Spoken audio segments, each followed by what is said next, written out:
Ah ben, toutes nos excuses. Nous espérons pouvoir poursuivre ce direct en dépit des aléas. Nous avons pris un certain nombre de dispositions jusque-là qui, malheureusement, nous donnent l'impression qu'il y a des forces contraires qui veulent s'opposer. Mais restons positifs en regardant de l'avant. Alors, je reviens sur le but de notre direct de ce soir.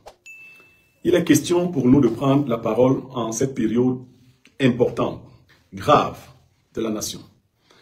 Elle est consécutive à la crise post-électorale de l'élection présidentielle de 2025. Nous pensons que l'élection n'est pas derrière nous. Nous pensons que nous sommes en plein dans l'élection présidentielle.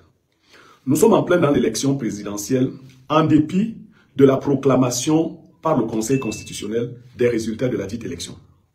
C'est loin d'être un acte de défiance, c'est un acte de responsabilité. La parole qui doit être prise en ce moment, je l'ai dit, doit être prise avec responsabilité. Les différents acteurs doivent comprendre que ce qui se joue est au-delà des intérêts partisans. Ce qui se joue, c'est bien l'avenir de notre nation. C'est pour cela que nous pensons que toute prise de parole doit être circonspecte. Elle doit être mesurée. Elle doit être responsable. Elle doit être intelligente. Nous n'allons cependant pas priver les uns et les autres de leur liberté de s'exprimer. Ce que nous avons tous reçu, c'est cette capacité-là, à nous exprimer. Hein. Les uns et les autres sont libres de s'exprimer. Il y en a qui viennent même pour jeter de l'huile sur du feu. Il y en a qui estiment qu'ils peuvent en faire de la bouffonnerie, que c'est des occasions de se faire de la visibilité. Nous pensons que c'est des moments très importants qui nécessitent que la parole soit prise avec sérieux. Nous disons donc que nous voulons faire des propositions concrètes pour la résolution de la crise post-électorale. Après la proclamation des résultats, et quelque temps d'ailleurs avant, il y avait déjà des levées de boucliers pour contester les résultats qui étaient annoncés. Mais également des mouvements de masse en termes de marches pacifiques et autres. Depuis la proclamation des 10 résultats, ces marches qui ont été remarquées, qui se sont intensifiées, ont généré un certain esprit de violence. La violence en question a conduit même à des morts, ce qui est regrettable pour une nation comme la nôtre. Nous avons perdu déjà en quelques jours quelques-uns de nos enfants, de nos mamans, de nos papas. Et si rien n'est fait, si des postures responsables ne sont pas prises, il y a des risques que cette situation aille en se dégradant. Il y a des initiatives sous cap qui sont prises ici et là. Il ne faut pas vous tromper. Même ceux qui disent vanter la victoire ne sont pas tranquilles. Ils ne sont pas tranquilles. Parce qu'il faut quand même remettre les choses dans leur contexte. Le Cameroun vient de connaître une élection présidentielle telle qu'il ne l'avait plus connue depuis au moins 30 ans. Et là, je parle de la dernière qui a eu lieu en 1992, lorsque l'Alliance pour le changement avait présenté un candidat, le candidat Ni John Fundi. Cette fois-ci, comme sur des chapeaux de roue, un candidat a semblé faire converger l'essentiel de la classe politique, mais surtout des citoyens, en termes d'opposants. Il faut le rappeler, le candidat Issa Tiroma Bakari n'était pas le principal homme attendu dans cette élection. Et c'est même ce qu'on pourrait appeler un outsider. Personne, mais alors, même les plus grands médiums, personne n'a vu venir le candidat Issa Tiroma Bakari. Personnellement, je ne me dédirais pas. Lorsque le président Issa Tiroma Bakari a démissionné, je faisais partie des gens qui avaient des suspicions légitimes sur sa capacité à incarner une certaine rupture. Parce que ce qui nous habite, nous autres, c'est le désir de rupture avec un système devenu insupportable. Insupportable de par sa gestion calamiteuse de l'État. Et nous avons estimé qu'il n'y a pas un autre moyen plus adéquat de le faire partie que de le battre par les urnes. Nous sommes donc les véritables mendiants de la paix. Nous qui estimons que les urnes peuvent transformer un pays. Mais les urnes, elles ont parlé. Seulement, peut-on honnêtement dire qu'on a écouté le son de ces urnes? C'est pour cela qu'il va falloir d'abord faire une petite rétrospective sur les résultats. Non pas pour plonger totalement dans la polémique, mais pour pouvoir nous projeter. Il y a quand même des curiosités qui se sont observées. Je ne détiens pas les PV. Blériot Niemek n'a pas les PV. Je n'ai pas les résultats bureau de vote par bureau de vote. J'ai un sentiment. J'ai des observations. Mais je peux également poser une analyse. Je prends un point précis. Il est de notoriété publique. Il est connu de tous. Qu'on a souvent dit que le grand bastion électoral du Cameroun se trouve dans le Grand Nord, c'est-à-dire l'extrême nord, le nord et l'Adamawa. Et si on fait une petite étude comparative, on se rend rapidement compte que c'est de là-bas que le président de la République, Paul Biya, tirait l'essentiel de son électorat. Mais comme par enchantement, il y a eu une sorte de basculement du socle électoral camerounais vers le centre. Le centre, le sud. Actuellement, la région qui a eu le plus grand nombre d'électeurs, gardez-vous bien, c'est la région du centre. Mais c'est merveilleux. La région qui a eu le taux de participation le plus élevé à cette élection présidentielle, gardez-vous bien, c'est la région du sud. L'une des régions au taux de participation le plus élevé par rapport à la dernière élection, c'est le Nozo en général. C'est quand même des curiosités. Mais ne dit-on pas souvent qu'il n'y a pas de crime parfait? Tout ce qui a été ourdi autour de cela a abouti à une proclamation des résultats qui prête à équivoque, qui suscite des controverses. Alors, maintenant que nous sommes plongés dans ces équivoques, dans ces controverses, beaucoup de langues se délient pour parler. Il y en a qui proposent des solutions concertées. Il y en a qui suggèrent la brutalité. Il y a des gens qui ont suggéré qu'on aille déloger Issa Tiroma, Manu Militari de son domicile, et même s'il fallait l'abattre, qu'on l'abatte, ou encore qu'on le ramène ici à Yaoundé, qu'il aille en prison, des choses comme celle-là. Mais il faut dire que ce n'est pas ainsi. Ce n'est pas ainsi qu'on devrait imaginer un système dit démocratique. Lorsqu'il y a une crise, il faut se dire qu'il faut chercher les moyens de résolution plutôt que des moyens d'aggravation. Des situations qui peuvent encore se gérer aujourd'hui pourraient être aggravées par des postures d'arrogance. Si on venait à admettre que le président Paul Biya est élu, entre guillemets, chef de l'État, la question qui va nous revenir, c'est comment va-t-on gérer cet État-ci dans les jours, les mois et les années qui viennent. Et je suis convaincu que le président Paul Biya lui-même, son entourage le plus immédiat, se pose la même question que nous nous posons en ce moment. Il y a quelques faucons qui disent on s'en fout, mais ne faisons pas attention aux petits enfants, aux bambins qui font dans de l'agitation. Eux, ils ne nous intéressent pas. Parlons aux Camerounais responsables qui sont préoccupés par l'avenir de ce pays. Alors, quelques pistes de réflexion. La première piste de réflexion, je l'avais déjà annoncée dans ma sortie, au cours de ma sortie sur Canal 2 dimanche dernier. Je pense qu'il est impératif de désigner un médiateur de la République. Mais c'est quoi cette affaire de médiateur de la République dont je parle? Le médiateur de la République, cette désignation, cette qualification existe dans des États qui traversent souvent des crises. Elles peuvent être des crises sociales, des crises communautaires, même des crises démocratiques, électoralistes et autres. Ça peut être un individu ou un groupe d'individus dont la neutralité est établie, dont l'intégrité est reconnue. Ils sont chargés de faire la navette entre les différents corps impliqués dans le processus qui génère le conflit. Et dans le cas d'espèce, notre médiateur de la République ou nos médiateurs de la République devraient être des gens acceptés de manière consensuelle par les deux camps. Des gens capables de tenir une parole droite, une parole ferme, une parole sincère. Des gens capables de faire des transactions. Parce que c'est de cela dont il sera question. Faire des transactions. Ce médiateur de la République doit être reçu par l'autorité qui dirige le pays actuellement. C'est-à-dire Paul Biya lui-même en personne. Première chose. Ce médiateur de la République doit avoir des garanties données par Paul Biya sur son désir et sa volonté ferme de gérer la crise post-électorale pour le grand bonheur de tous les Camerounais.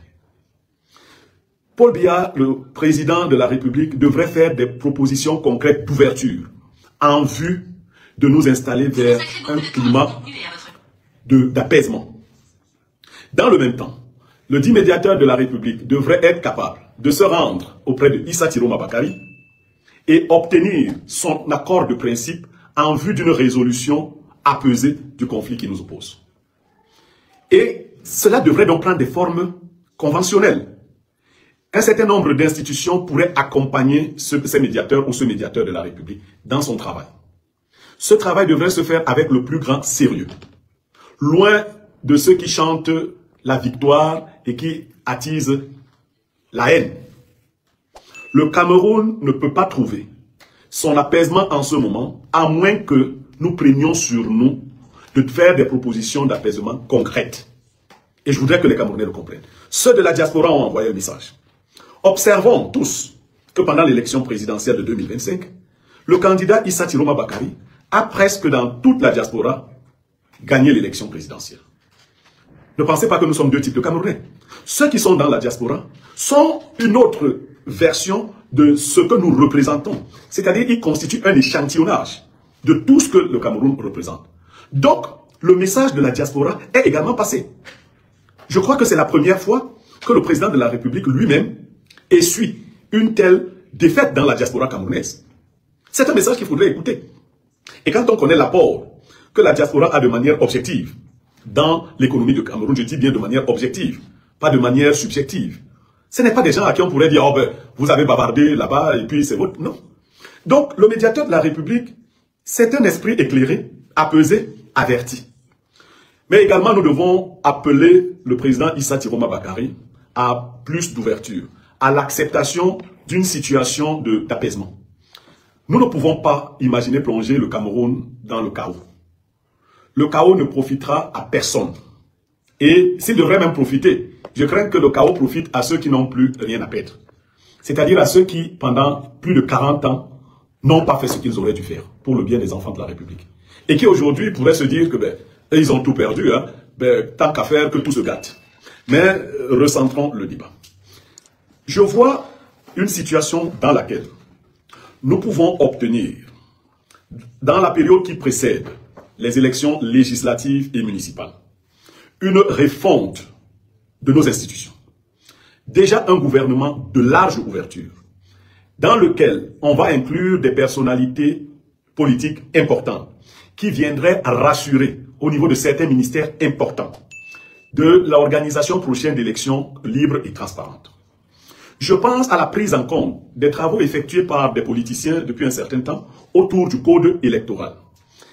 Un code électoral qui a été suffisamment toiletté et dont le document a été envoyé au chef de l'État. Vous vous rappelez, lorsqu'il a rencontré la candidate Tomano Ndamjoya, il lui disait qu'il n'avait pas encore reçu une copie. Cette dernière a bien fait de lui remettre sur le champ une copie.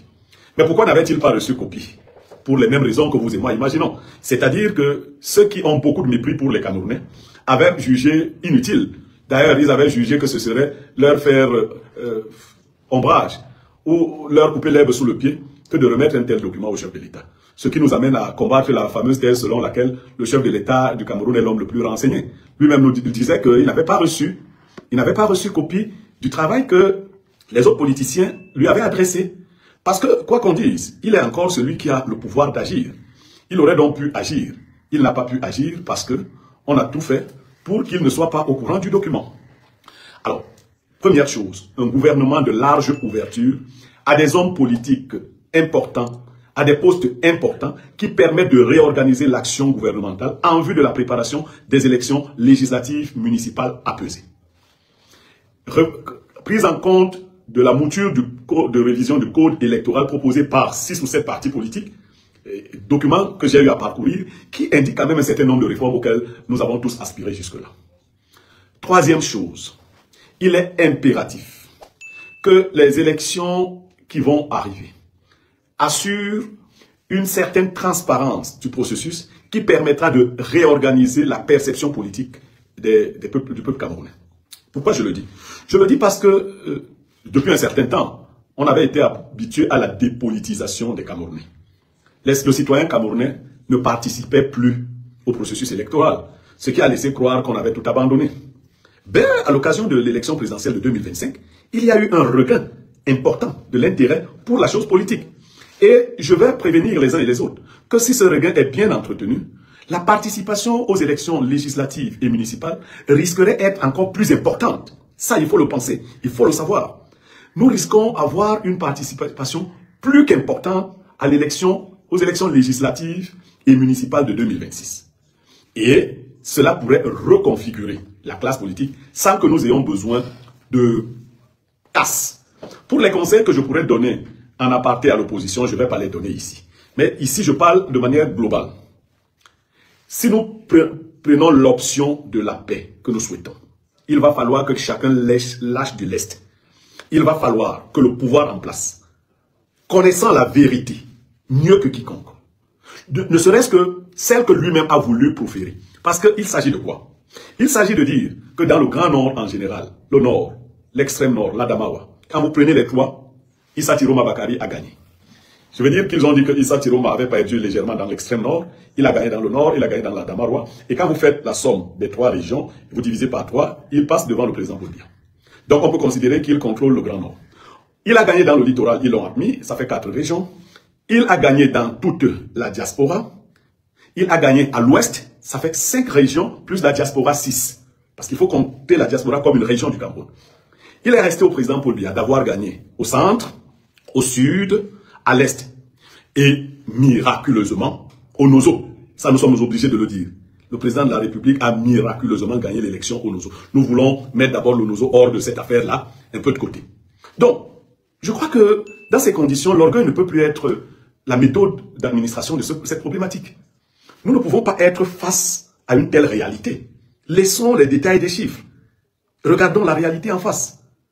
Vous avez en face de vous quelqu'un qui contrôle tout le Grand Nord, qui contrôle l'Ouest, qui contrôle le littoral, qui contrôle toute la diaspora. Et vous dites que cela n'est pas un message, qu'on peut s'en passer, on peut tourner la page. Ce n'est pas sérieux. Et je ne pense pas que ce soit la posture du chef de l'État ou de ses meilleurs conseillers. Les faucons doivent se tenir en dehors de cette instance-ci pour écouter les voix intelligentes. Et les voix intelligentes demandent que dans l'immédiat, dans des délais suffisamment raisonnables, un dialogue, un pont soit lancé entre le président de la République, Paul Biya, et le candidat Issa Tiroma Bakari. Ils ont travaillé ensemble, ils se connaissent. Vous savez, quand on écoute le président Issa Tiroma Bakari parler, on a le sentiment que c'est quelqu'un qui a préparé quelque chose de particulier. Je vais dire quelqu'un qui a saisi l'environnement. Quelqu'un qui a eu une posture avant de se lancer. On ne l'a pas attendu, hein. On ne l'attendait pas. Comme beaucoup disent, on a préparé la géographie, l'histoire est venue. Maintenant donc que c'est des gens qui ont travaillé. Je peux comprendre quelques égos surdimensionnés autour du chef de l'État qui viendraient à penser que ce serait faire preuve de faiblesse. Non, ce ne serait pas faire preuve de faiblesse, mes chers. Non du tout. En ce moment précis, que le chef de l'État Paul Biya tende la main, une main fraternelle, amicale et sincère, au président Issa Tiroma Bakari, ce ne serait pas de la faiblesse, ce serait de l'intelligence des situations. C'est comme ça qu'on appelle ça. Ce serait une intelligence de situation parce que leur commande que nous descendions de nos escabeaux, que nous descendions de nos grands chevaux pour considérer les véritables voix que le peuple nous a fait entendre. Je suis certes partisan ou que j'ai un penchant pour l'opposition en général, mais j'ai beaucoup plus d'amour pour ce pays. Vous savez, nous subissons un certain nombre de pressions dont nous ne parlons pas toujours. Mais chaque fois, je dis aux gens, vous pouvez même emprisonner Blériot Nyamek, Abba Oyono, professeur, Docteur Mono, Anissé Ekane, et beaucoup d'autres dont on ignore les noms. On peut tuer la dame, le mari de la dame qui est mort de côté de Bilongué. On peut tuer. Mais vous ne pourrez pas, dans le long terme, tuer tous les Camerounais qui sont dans leur fort intérieur, des Blériot Nyamek, des Anissé Ekane, des Abba Oyono. On devra vivre dans le même pays. Et moi, je ne rêve pas d'un pays où les uns et les autres passeraient le temps à fuir parce que tel gouvernement est venu. Non, j'ai entendu un jeune irresponsable dire que lui, il savait que son sort était lié. Si Biya perdait le pouvoir, il devrait quitter le pays. Non. Cet esprit devra prendre fin. Il ne faudrait plus que les Camerounais soient obligés de fuir le Cameroun pour exprimer leurs idées. Les Camerounais ne prennent pas les armes contre la nation. Pourquoi? Les armes verbales, c'est tout ce qui nous reste. Pourquoi imaginer à chaque fois qu'il va falloir s'exiler pour s'exprimer? Nous allons vivre dans le même pays. Nous allons apprendre à vivre ensemble comme des frères. Avec nos différences, avec nos antagonismes, avec nos mésententes, avec l'esprit que nous devons générer, l'esprit de la démocratie. Parce qu'en fait, vous voyez toutes les contradictions qui se vivent dans les démocraties dans le monde. Je crois que l'élection, l'avant-dernière élection qu'avait perdu Donald Trump aux États-Unis a donné lieu à des violences énormes. On s'est attaqué même à des symboles de la République. Mais je ne crois pas qu'à l'occasion, les républicains qui avaient perdu l'élection avaient quitté les États-Unis pour aller s'exiler en attendant que Donald Trump redevienne président. Auquel cas aujourd'hui, les démocrates quitteraient aussi le pays pour... Non, nous ne sommes pas des sauvages. Nos frères qui ont été obligés à un moment donné de quitter le Cameroun devraient revenir, que ce soit sous le régime de Biya ou celui d'un autre. Et ceux qui ne sont pas d'accord avec nous aujourd'hui ne devraient pas craindre de quitter le pays parce qu'un autre aura pris le pays. Mais il arrivera bien, chers frères, qu'un autre prenne ce pays. Ça, de manière inéluctable, cela va arriver. Qu'un autre Camerounais prenne la direction de ce pays. Et je suis carrément sûr que ce sera une alternance. C'est-à-dire que quoi qu'on fasse, après Paul Biya, nous allons connaître une alternance au Cameroun. Mais c'est nous qui devons commencer à préparer les esprits pour une alternance pacifique. Un autre point qui mérite d'être abordé, c'est la question de la manipulation communautariste qui revient très souvent. Lorsque je jette un coup d'œil synoptique sur les réactions des uns et des autres, j'ai le sentiment que des gens se croient obligés d'avoir des réactions identitaires. Je veux dire, réagir en fonction de la tribu. Je l'ai dit dans mes précédents lives, le problème qui se pose au Cameroun aujourd'hui n'est pas le problème d'une communauté. Et il faudra éviter que ce soit perçu ainsi. Je veux dire en clair que le problème post-électoral du Cameroun n'est pas un problème de la communauté Ekambeti face aux autres communautés, non. Non. Est-ce qu'Atangandi est Ekambeti? Est-ce que Ketia Cortez est Ekambeti? Est-ce que Nganou Djoumessi est Ekambeti? Est-ce que Cabral Libi est Ekambeti? Je sais pourquoi je dis Cabral Libi, parce qu'il a été le premier à reconnaître la victoire de Paul Biya, et ainsi de suite. Le problème du Cameroun est plus profond que celui-là. Il n'est pas normal non plus de nier que les Ekambeti ont participé un peu plus que les autres au pouvoir de 43 ans. Mais je dis, le problème n'est pas eux. Quand Abba Oyono est du côté de Issa Tiroma Bakary, n'est-ce pas un Ekambeti? On peut en citer. Et Docteur Mono Aristide, n'est-il pas un Ekambeti? Est-ce qu'Anissé Ekane est un Ekambeti pour être du côté de... Non. Et Issa Tiroma n'est pas le candidat du Nord. Non. Issa Tiroma, s'il s'était... Bello Boba n'était-il pas candidat? Et qui aurait cru que Issa Tiroma allait administrer une telle bastonnade à Bello Boba? Ben, si on nous avait demandé aux premières heures de leur démission qui allait gagner, on allait au moins les mettre au coude à coude.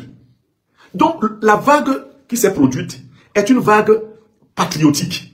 Et je voudrais que les plus grands esprits invitent les esprits moyens à ne pas polariser sur la communauté. Moi, ce n'est pas l'occasion de dire que le pouvoir était venu du Nord, il rentre au Nord. Non. Si le pouvoir s'était retrouvé au Nord, c'est tout à fait par hasard. Il avait démarré dans le centre avec André Maringida. Il est allé au Nord avec Aïdjo. Il est venu dans le Sud. Aujourd'hui, nous nous sommes autodéterminés. Ce n'est ni le Nord, ni le Sud, ni l'Ouest, ni... C'est un sursaut patriotique qui impose que les Camerounais aillent vers de nouveaux horizons. Donc, vers ces nouveaux horizons, il y aura tout le monde. Mais en attendant que ces choses se mettent en place, en attendant d'entrevoir clairement la situation post-électorale, avant la prestation de serment qui devrait avoir lieu jeudi, nous l'indiquons encore. Il y a des actions importantes, pragmatiques qui doivent être menées. L'État n'a pas besoin de faire du bruit, mais il doit agir. J'ai lu dans certaines presses les gens qui encouragent le président Paul Biya à passer directement à la nomination d'un gouvernement et autres. Oui, mais ce gouvernement dont nous parlons, ce serait lequel? Ce serait le fait de reconduire quelques membres du RDPC et y ajouter les premiers qui ont félicité le chef de l'État, comme on le soupçonne. C'est-à-dire ces petits candidats qui ont eu les 1,5%, 2,5% et tout ça. C'est ça? C'est ça l'apaisement? Non, mais si vous allez vers cette voie-là, ce n'est pas la voie de l'apaisement. Mais soyons même logiques. Gardons même à chacun son pourcentage. Issa Tiroma Bakary, vous lui avez donné 35%. Toute la petite opposition là a eu moins de 12%. Vous pensez que vous pouvez faire appeler le gouvernement d'ouverture, un gouvernement qui exclurait celui qui a eu 35% plus toute la diaspora et qui prendrait en compte les mingris, comme on dit là, qui ont ramassé les choses qui tombaient, et que cela serait représentatif de ce pays. Nos pays demandent du sérieux. Si ces gars-là sont venus là pour attendre des strapontins, il faut les décevoir. Puisque le peuple vous a dit qu'ils ne valent rien. Le peuple vous a dit que Joshua aussi ne vaut rien. Le peuple vous a dit que Cabral Libi ne vaut rien. Le peuple vous a dit que Bello Boba ne vaut rien. Le peuple vous a dit que Tomanon Damjoya ne vaut rien. Le peuple vous a dit que Matomba Serge ne vaut rien. Le peuple vous a dit que Iodi Iram ne vaut rien. Le peuple vous a dit que Sexta ne vaut rien, ainsi de suite. Le peuple vous a dit que Biya avait un seul adversaire, Issa Tiroma Bakary. Mais écoutez ce peuple. Et Issa Tiroma Bakary est donc l'incarnation actuelle de la volonté patriotique du peuple. N'allez pas récompenser des amis qui vous ont dit que non, nous on va venir applaudir, on va dire que vous avez gagné. En allant dans cette logique, vous n'allez pas calmer la situation. Mais mieux encore, j'espère que ceux qui prendront des décisions actuellement savent que les législatives et les municipales ne sont pas dans 5 ans. C'est-à-dire que c'est dans quelques mois là. Et que tout pourrait basculer à l'occasion. Mais alors, un peuple beaucoup plus réfléchi pourrait s'organiser à contrôler de manière systématique les élections législatives et municipales et régler carrément ce problème.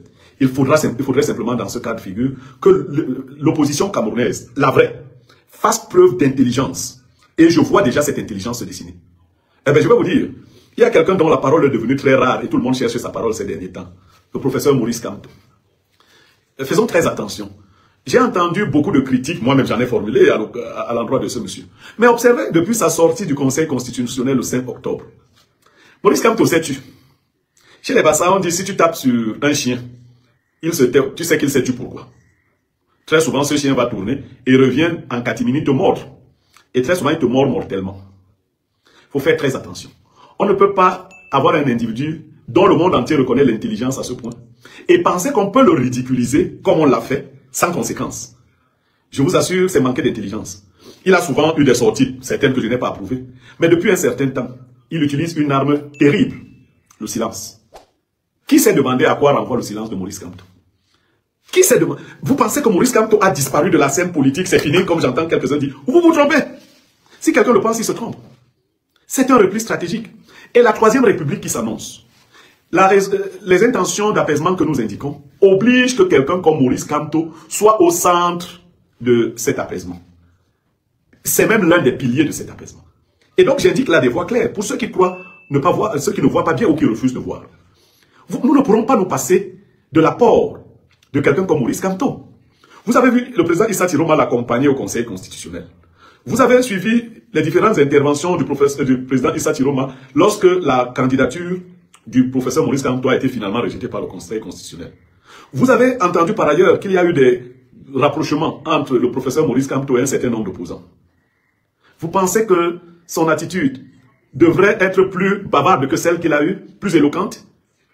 Sans le dire, il a indiqué un certain nombre de choses. Et je pense qu'il fait partie des personnes sur lesquelles on devra compter pour remettre un certain nombre de choses sur pied.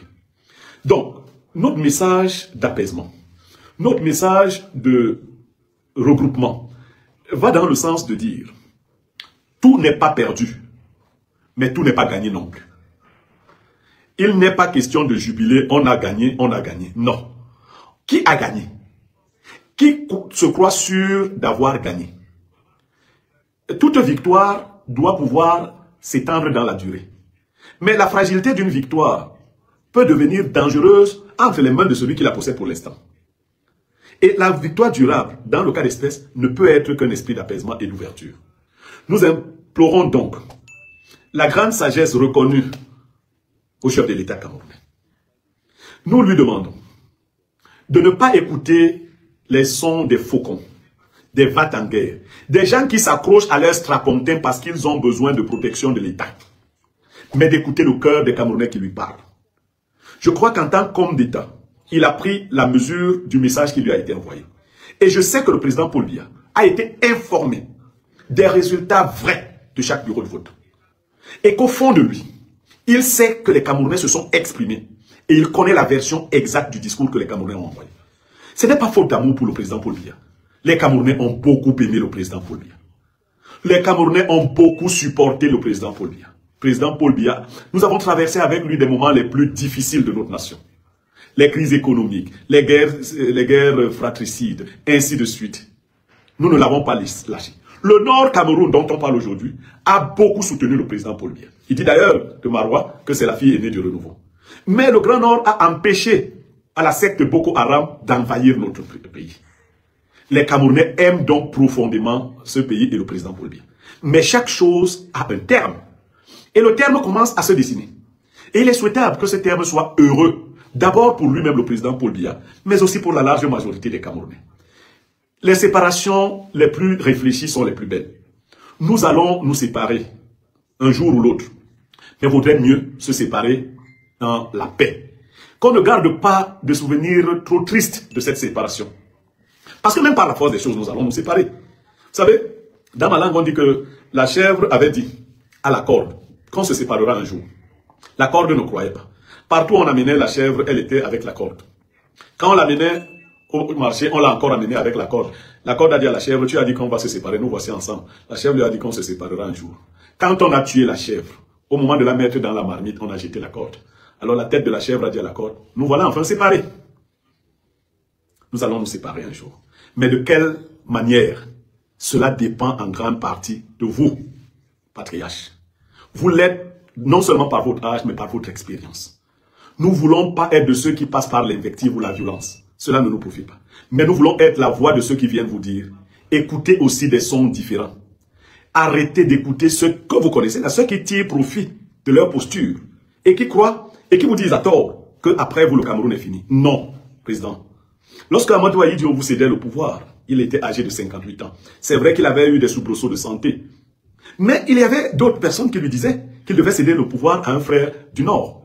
Il leur avait donc dit à cette époque que ce ne serait pas pour le bien du Cameroun que le pouvoir ayant été géré 22 ans à la tête de l'État, 2 ans comme Premier ministre et 22 comme chef de l'État, 24 en tout, qu'on retourne ce pouvoir à un enfant du Grand Nord, que cela ferait une sorte de frustration du point de vue communautariste. C'était une conception. Vous également, vous devez dire à certains frères de tribus, à certains frères de communauté, que sans réduire l'État aux communautés, il ne serait pas bon que des frères proches de la communauté veuillent vous garder en captivité pour que vous serviez leurs intérêts. Les intérêts de la nation camerounaise sont au-dessus des communautés que nous constituons. C'est pour cela que personnellement, je ne réagis qu'avec très peu d'intérêt vis-à-vis de ceux qui m'interpellent par rapport à ma communauté d'origine. Mais les Bassa, si nous sommes des Camerounais comme les autres, pourquoi imaginer un pouvoir qui soit un pouvoir Bassa? Ça donnerait quoi au Bassa en particulier? Un chef d'État qui serait... Si moi je suis chef d'État, qu'est-ce que j'apporterais de particulier au Bassa? Vous pensez... Bon, je vais nommer tous les ministres Bassa? Non. Je vais nommer des ministres efficaces à tous les postes. Mais l'idée que j'aurais, ce serait de développer le Cameroun. Et je vous assure, le Cameroun a tellement de potentialité qu'on n'a même pas besoin d'être tribaliste ou communautariste pour faire plaisir à tout le monde. On a juste besoin de lutter efficacement contre les détournements, contre la corruption, mais également de créer des poches de développement dans ce pays. Moi, président, je suis sûr que les Bassa en profiteraient au même titre que nos frères à l'est, au fond de l'est du Cameroun, au fond du sud du Cameroun, dans le nord Cameroun, parce que ce serait un développement auto-centré. Je ne peux pas concevoir le pays. Mon grand-père Hubert Oumniobé n'avait pas conçu le pays comme cette affaire-là. Sinon que chacun rentre dans son petit village et aille se développer là-bas. Nous sommes d'abord combien? Moins de 35 millions d'habitants. Avec un tout petit territoire comme ça. Beaucoup de richesses. Nous devons être une force. Nos langues, nos communautés devraient constituer une force. Nous devons tirer de chaque communauté ce qu'elle a de spécifique pour ajouter au grand groupe. Nous devons choisir dans chaque communauté les membres les moins corrompus parce qu'il n'y a pas un homme qui soit totalement pur. Mais vous pensez que si dans chaque communauté, le régime de Paul Biya avait pris les meilleurs d'entre nous, nous serions encore en train de parler des communautés? Seules nos communautés qui ont souvent été placées là-bas ont fait quoi pour les communautés? Est-ce que vous pensez que les Ekambeti sont contents de leurs frères qui les ont représentés pendant 43 ans à la tête de l'État? Loin s'en faut. Mais vous pensez qu'il n'y avait pas d'Ekambeti capables de travailler auprès du président Paul Biya et d'apporter de la lumière, non seulement pour la communauté Ekambeti, mais pour le Cameroun en général? Voilà le genre de pensée que nous devons développer. Nos frères de la zone anglophone qui se plaignent, est-ce qu'ils se plaindraient si une certaine justice sociale avait été répartie, qui saurait même que tel n'a pas été ministre pendant tel nombre d'années? Mais c'est parce qu'on a réduit les Camerounais à la lutte au poste. La lutte au petit poste qui fait que, comme ce n'est que les emplois publics qui sont générateurs de richesse, les hommes d'affaires aujourd'hui sont moins riches que les fonctionnaires, tout le monde s'est concentré sur les emplois publics et la corruption a commencé à gangréner le pays. Revenons donc à l'essentiel. Nous avons subi une élection présidentielle tumultueuse depuis l'annonce de l'ouverture de cette élection présidentielle. Depuis l'éviction du candidat Maurice Kamto comme candidat, passant par toutes les autres manœuvres, depuis l'élection, le déroulement de l'élection le 12 octobre, qui a donné à penser que le candidat Issa Tiroma Bakari avait reçu un certain nombre de soutiens importants, que ce soit dans la diaspora ou à l'intérieur du pays. Depuis la vague de contestation qui a suivi la proclamation officielle des résultats. Nous devons revenir à nous-mêmes et comme un peuple sérieux nous asseoir. Le président Paul Biya, âgé bientôt de 93 ans, à la tête de notre pays depuis plus de 43 ans, a été déclaré vainqueur de l'élection présidentielle. Est-ce que nous allons revenir sur cette déclaration du Conseil constitutionnel? C'est très difficile. Qu'est-ce que nous devons faire? Nous invitons le président Paul Biya à tendre la main au président Issa Tiroma Bakari du FSC, à lui dire, mon petit frère, viens, organisons la nation, organisons l'État. Tu m'as challengé au plus haut point. Je sais quelle est la valeur que les Camerounais t'ont donnée. Et je dois en tenir compte. Et en tenant compte, nous allons proposer aux Camerounais une réorganisation de l'appareil institutionnel en vue d'autres échéances électorales. Et lui-même, Paul Biya, a donné des garanties qu'il devient un président de transition. Parce que de toutes les façons, la vague qui est lancée, Elle peut être stoppée pour un temps par la brutalité, mais elle ne peut plus être stoppée dans les cœurs. Nous voulons souhaiter aux uns et aux autres un bon moment de réflexion, une période apaisée et une résolution intelligente de la crise post-électorale. Je vous remercie particulièrement pour votre patience, parce qu'elle a été plus que remarquable. Il y a eu des couacs. Nous n'avons d'ailleurs pas pu faire le direct YouTube. Nous allons faire le nécessaire pour que la vidéo se retrouve de ce côté.